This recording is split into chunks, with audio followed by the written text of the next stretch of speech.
Hola, buenas tardes. Mi nombre es Alberto Lacaba, soy fisioterapeuta. Este año pasado he estado en el Leganés como fisioterapeuta de la cantera. Este año que viene estaré en Rayo Vallecano como haciendo labores de fisio y de preparador físico. Y bueno, quería centrar un poco esta charla en cuanto a por qué el futbolista se lesiona y enfocar un poco en cuanto a los factores de riesgo desde el punto de vista de la fisioterapia. He hecho dos grupos, ¿no? En cuanto a los factores de riesgo, tenemos dos grupos, los factores no modificables, que son aquellos en los que no podemos actuar como profesionales, son inherentes al deporte, y luego aquellos que son los modificables, son aquellos en los que podemos intervenir y participar como fisioterapeutas desde mi parcela, y por tanto son aquellos en los que debemos controlar, eh, debemos medir, debemos valorar y evaluar diariamente y semanalmente. Quiero hacer un poco una explicación de cuáles son los factores de riesgo no modificables más frecuentes, más incidentes en el mundo del fútbol, ¿no? Es indudable que la edad, a medida que el futbolista cumple años, se lesiona más, fundamentalmente a nivel muscular. La etnia, se ha demostrado que los futbolistas de raza negra se lesionan más a nivel muscular, sobre todo por sus capacidades físicas, sobre todo a nivel de elongaciones y distensiones musculares, por sus demandas del juego, normalmente futbolistas de gran recorrido y futbolistas veloces. El terreno de juego, antiguamente había muchas más lesiones a nivel de ligamentos, a nivel de tobillos. A medida que pasa el tiempo, en campos mucho mejores, campos artificiales, las lesiones de este tipo a nivel ligamentoso están disminuyendo. Sin embargo, sí es verdad que las lesiones musculares están aumentando, que a continuación comentaré uno de los motivos. Un calzado inadecuado también puede dar lugar a una lesión.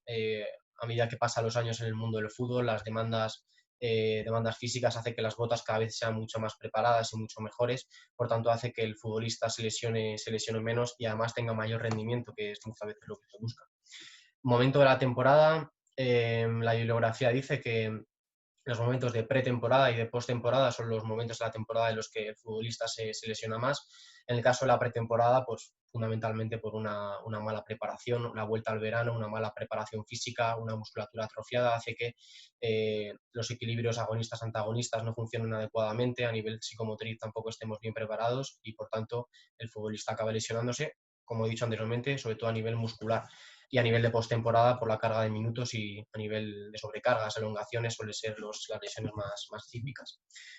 Un factor de riesgo no modificable, probablemente el mayor, el más importante, ¿no? El que más relevancia pueda tener, ¿no? Es una lesión previa una musculatura, de la lesión previa de una musculatura de la misma cadena, es decir, un futbolista que tiene una lesión de gemelo, de una lesión que tiene de isquiosurales o de glúteo, está más predispuesta a sufrir un tipo de lesión de esta misma cadena, de la cadena posterior, ¿no?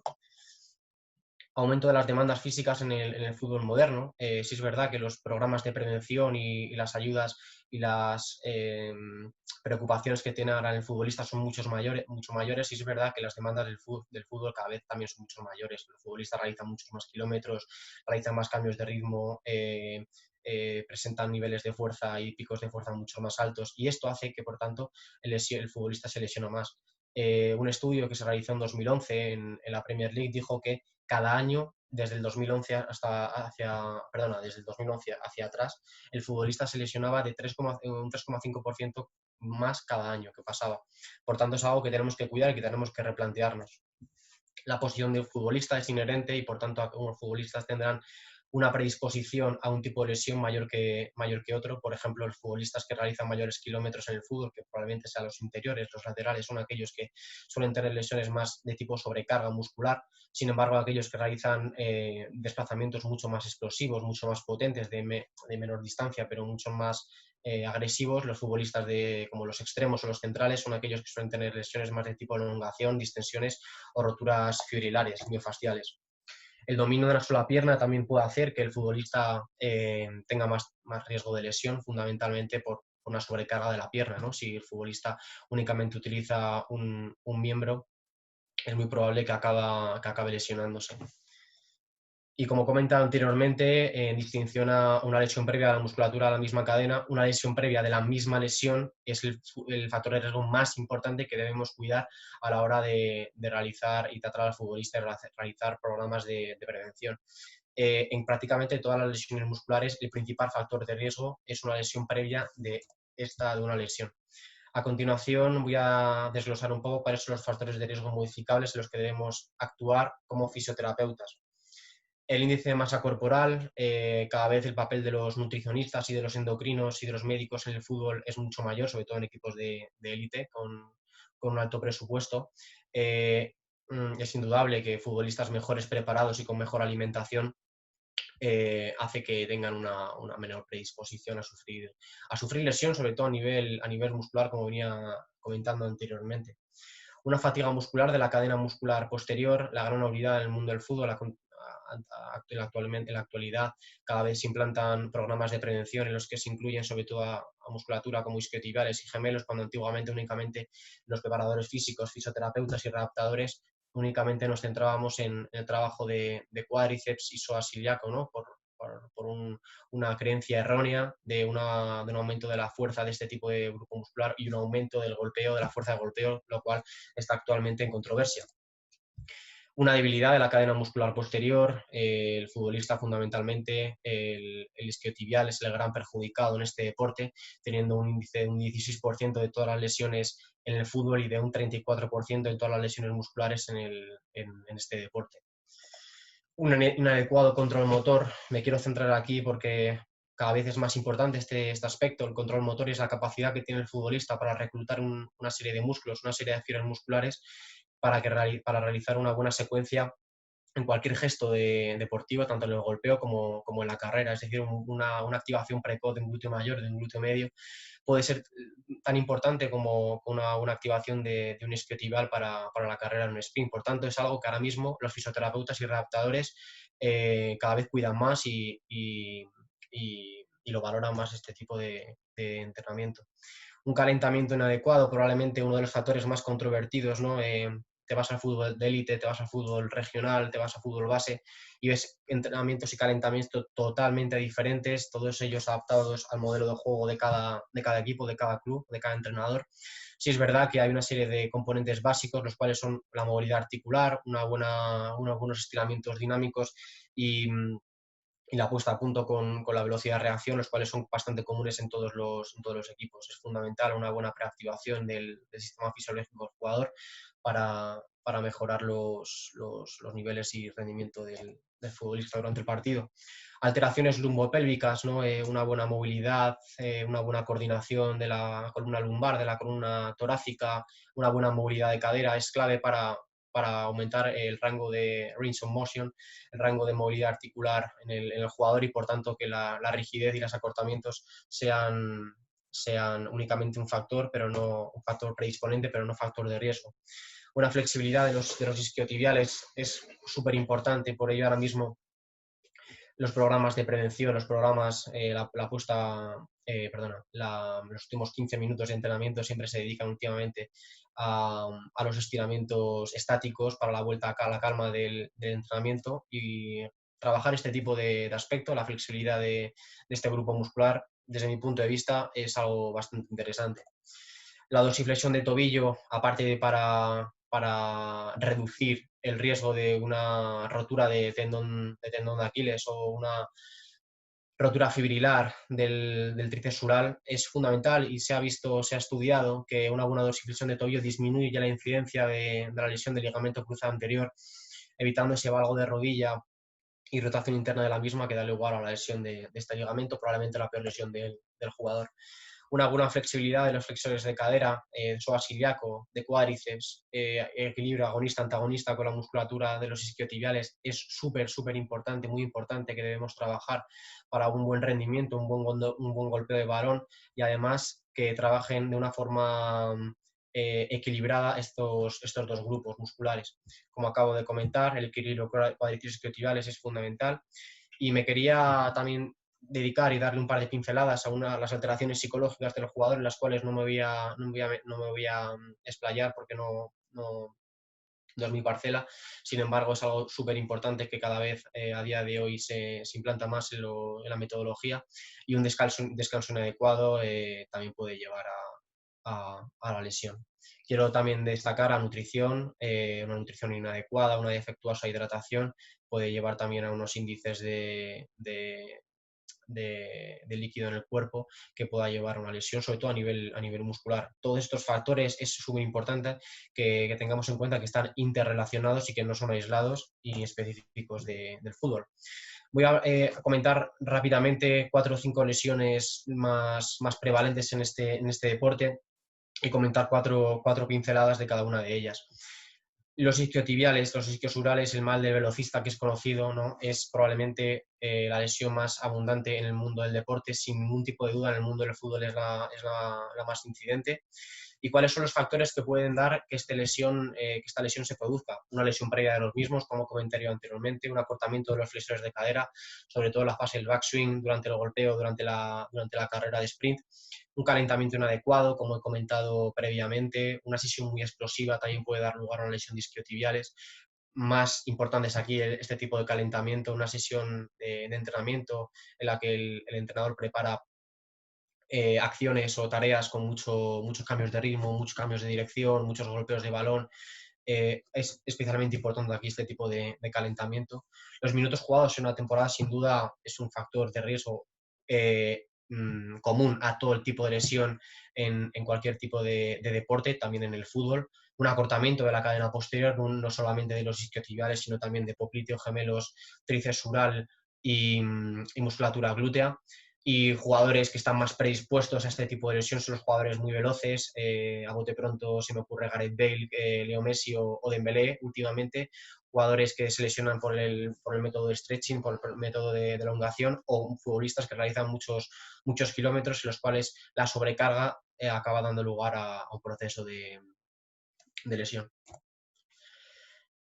El recto femoral es conocido como el mal del futbolista, ¿no? Porque al final es el mecanismo de lesión de que se produzca, es el golpeo de balón.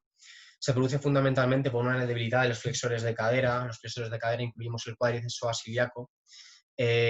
Una disminución de la fuerza de este tipo de musculatura puede llevar a la lesión. Aquí hay una serie de factores en los que nosotros como profesionales no podemos interferir, como es el peso del balón o el tiempo del contacto del balón que tiene el futbolista con el mismo, los cuales son inherentes al deporte y son únicamente específicos de cada futbolista, los cuales no podemos participar ni influir. Jugadores de centro de gravedad muy bajo, de gran potencia, de cambios de ritmo y muy explosivos, a bote pronto, como podemos ver en la imagen, no se le ve la cara, pero es Marco Asensio o Eden Hazard, ¿no? Futbolistas que han sufrido esta lesión de forma recidiva y recurrente. Las alteraciones lupopélvicas de nuevo presentes y por ello la importancia del core en los programas de prevención. Y luego aquellos futbolistas que realizan muchos golpeos por entrenamiento o partido están más predispuestos a la lesión del recto femoral, ¿no? Uno de los 4 componentes del cuádriceps, ¿no? El esguince lateral de tobillo, aquel que todos conocemos, ¿no? Fundamentalmente el ligamento peroneo astragalino anterior, el más importante, el astragalino posterior, el segundo más importante y tercero el calcáneo, peroneo calcáneo, el tercero más recurrente en este compartimento externo. En cuanto a los factores de riesgo que influyen en este tipo de lesión es la recurrencia, ¿no? De nuevo, ¿no? Una lesión previa de un esguince de tobillo es más predispone al futbolista a sufrirla por un aumento de la laxitud de toda esa cadena, de ese paquete ligamentoso. Una debilidad del tibial posterior, uno de los principales estabilizadores de la bóveda plantar, y una debilidad de los peroneos puede hacer que no estabilice el pie en una posición neutra y se lo lleve a inversión y por tanto a la lesión del jugador. Un terreno de juego irregular, la laxitud ligamentosa, como hemos comentado anteriormente. Por ello, las mujeres, las chicas, están más predispuestas a sufrir este tipo de lesiones por su laxitud en los ligamentos a nivel genético. Un valgo de rodilla también puede llevar a un esguince del ligamento peroneo astragalino anterior. También, como hemos dicho anteriormente, las mujeres están más predispuestas por esta alteración biomecánica a nivel genético. Aumento del ángulo Q, de nuevo lo mismo, nos vamos al valgo de rodilla. Y una debilidad del glúteo medio y glúteo mayor, los principales estabilizadores en la marcha, en la carrera y en el apoyo, también pueden dar lugar a la lesión de un esguince de tobillo lateral. La pubalgia atlética, también llamado osteopatía dinámica de pubis, es uno de las lesiones más específicas del fútbol, que únicamente se dan en el fútbol, eh, debido fundamentalmente a una serie de factores que a continuación voy a comentar. Una deficiente movilidad de la cadera, un desequilibrio agonista-antagonista entre el recto del abdomen y los aductores, ¿no? La pubalgia se puede dar de muchos tipos, una pubalgia por un dolor en la inserción en aductores, una pubalgia propiamente dicha, que es un dolor en el pubis, una pubalgia superior en la que tenemos un dolor en la parte superior del pubis, la inserción del recto del abdomen y de los transversos, una pubalgia, una falsa pubalgia que puede deberse fundamentalmente a una hernia inguinal. Incluso patologías de cadera también podemos incluirlas dentro del cuadro de pubalgia. Es por ello que debemos hacer una exploración muy específica para, para realizar un cuadro diferencial y, por tanto, un buen programa o un buen tratamiento en este caso. Una debilidad a los rotadores externos, como comentaba anteriormente, los glúteos, los principales estabilizadores durante la carrera. Si tenemos una debilidad, va a provocar un desequilibrio de agonista-antagonista y provocando una sobreactivación de los aductores, generando una sobrecarga de la zona interna y, por tanto, de la zona púbica. La posición del futbolista, de nuevo, aquellos futbolistas en los que se producen una gran cantidad de cambios de ritmo, cambios de dirección, sobre todo por ello, por poner un ejemplo, en Fútbol Club Barcelona se implantó una metodología en la cual aquel futbolista que salía de pubalgia no podía entrar en rondos, y luego finalmente el terreno de juego común a todo tipo de lesión. Para resumir brevemente los 4 tipos de lesiones que he comentado anteriormente: isquiotibiales, recto femoral, ligamento peroneo astragalio anterior y pubalgia son los 4 tipos de lesiones más importantes o más prevalentes en el mundo del fútbol, aparte de un montón de ellas mucho más extensa, como se me ocurre a bote pronto el ligamento cruzado anterior, el cual tiene un gran tiempo de recuperación. Si es verdad que su incidencia en este deporte no es tan alta como las que comentaré anteriormente. Y como he comentado previamente, la incidencia de lesiones sigue aumentando, es algo que tenemos que valorar y que ajustar, ¿no? Y necesario cuidar al futbolista mediante programas de fuerza, de prevención y trabajos específicos, los cuales se ha demostrado que reducen el riesgo de lesión. Quiero hacer un llamamiento al trabajo multidisciplinar, tanto de fisioterapeutas como soy, adaptadores, preparadores físicos, psicólogos o nutricionistas, para cuidar al futbolista y para disminuir el índice de lesión y, por tanto, aumentar el rendimiento deportivo, que al final son los objetivos de la temporada. Muchas gracias y nada, un saludo.